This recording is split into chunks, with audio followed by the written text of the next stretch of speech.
Uh-oh. LL Cool J got a ledger full of notes.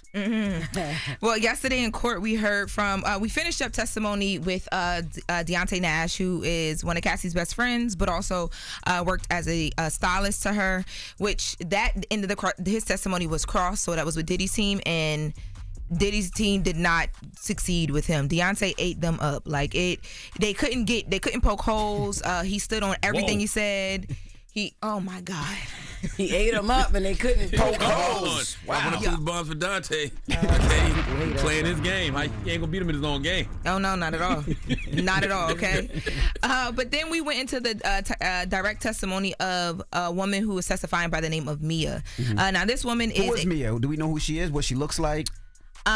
So I know her titles and the time she was with Diddy and with Revolt Films, so I could have looked that up, but because of how, like, they wouldn't even allow you to sketch her on a notepad in the court. So you couldn't see her? No, I could see her, but I don't want to be the person that puts her real name out there if I did know it, is what I'm saying.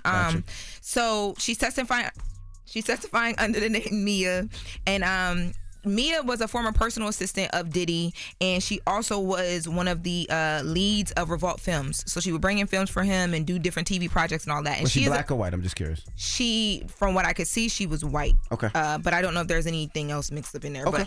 But she alleged that Diddy raped her several times. She says she actually went through about, I would say, 2 or 3 different alleged, like, sexual incidents, but she said that there was a ton more, and she alleges that she can't remember all of them because it was long ago, but also it was very traumatic. But she says that basically the first one happened, she alleges the first one happened because she used to stay in his houses a lot because her life was his life. It was very demanding. She was in one of his houses, and she alleges that Diddy came in, got into a lower bunk bed with her that she was staying in, and forced himself allegedly in her. And then that happened a couple more times. It was one time she alleges when she was like packing clothing for him in a closet of his, and then another time when she was on a private jet, allegedly when they were traveling, and she went to the bathroom, which was in like a back area where he stayed, and she alleges that he forced himself into the bathroom, but she couldn't remember the details of inside of the bathroom. Do we know why she's the only one that's anonymous? Because why haven't they given her names? Everybody else's names they given, everybody else's face they allowed. How come she's not? I do not know. I don't know that, but I do know that the whole like testify under a pseudonym thing, I've never seen it in real life, but it's so serious. I mean, like, they brought up like her passport just to verify her identity within like the 2 legal teams and the jurors, and like they took at least 30 minutes making sure no cameras, people didn't have phones, because some attorneys are allowed to have phones, making sure everybody had their phones off. Like, security got tight even in the overflow rooms. It was like a thing. I don't know what the difference is though, but you felt the difference though with the protection of her and some of the other witnesses, in my opinion. Wonder why. I'm not for sure, but she also What talked daughter is she? You think she's somebody's daughter, like real big? I'm not for sure. I mean, she talked about, you know, just being a normal person with a dream at like her early 20s, trying to work in entertainment, and she got this job with Diddy, and she had no idea, but she was being severely like overworked, and she was going through things that weren't normal. Like, she alleges that she got her arm slammed in a door one time because she was very close with Cassie, because she allegedly would be the person that Diddy would send to go take care of Cassie when things would happen, and you know, she's seen some of the physical abuse. But there was one time, I guess, where Diddy grabbed her phone allegedly, and they were having conversations back and forth, but then she'd also have conversations with some of the other staff who would make jokes about Diddy's moods and temperaments, and she was nervous. She didn't want him to see it, so she ran after him with the phone, and he allegedly slammed the door, and she thought it was a mistake, and then he allegedly did it again. Damn. She also says that she was pushed into a pool allegedly at one point. She's had things thrown at her, a ton of different things. She's seen a lot. She was able to have more conversation about some of the alleged Cassie beatings that we had heard Cassie talk about from her point of view. She also alleged that she was one of the assistants that would have to go and set up the hotel nights. And all the assistants in their hotel nights recaps are spot on the same. She must couldn't swim. If she's, you know, if she said she got pushed in the pool, she must really just couldn't swim, because that can be detrimental. Especially when your boss allegedly is doing it. Yeah, and you can't swim. Yeah. Let me ask you a question, Loren. You've been in the courtroom. Yes. Do you feel like the government can take a nap anytime soon? Oh, the government could have went to sleep yesterday. Yeah, I feel like the government can sleep very comfortably at this point. Yeah. It feels like they could rest this case. It's been 3 weeks Has it been 3? This is week 3 this right is here, the right? third This is week now, right? 3 Yeah, out. next week is week 4, yeah. Yeah, but then there was a whole week of the jury selection too, which I know doesn't count. But yes, I do think that could happen right now. And honestly, at the end of court yesterday, there was a conversation about, because the government had already said that they're probably going to be resting their case a bit early.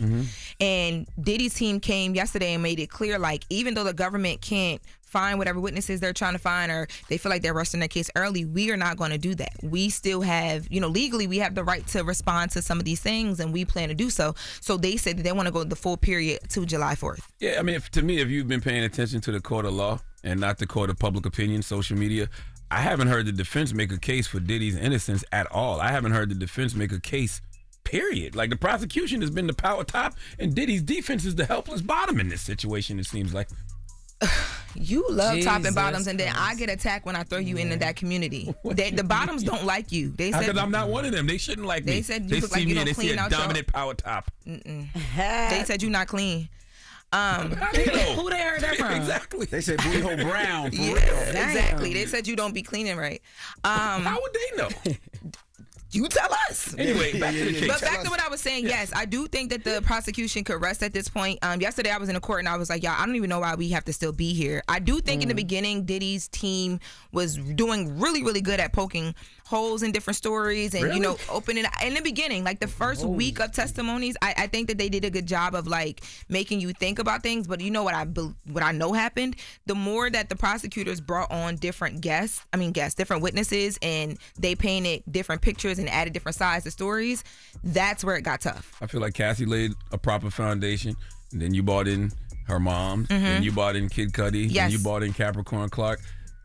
I feel like at least 2 predicates in the RICO charge were proven just in those testimonies alone. So let's break it down just quickly. So the racketeering conspiracy, right? They allege that Combs used his business empire and employees to engage in a pattern of illegal activity, sex trafficking, forced labor, and offenses. We seen that allegedly, yes, right? and Mia put a bow on that yesterday. She talked about everybody from HR allegedly being involved in the cover-ups. Sex trafficking by force, fraud, or coercion. Have we seen that?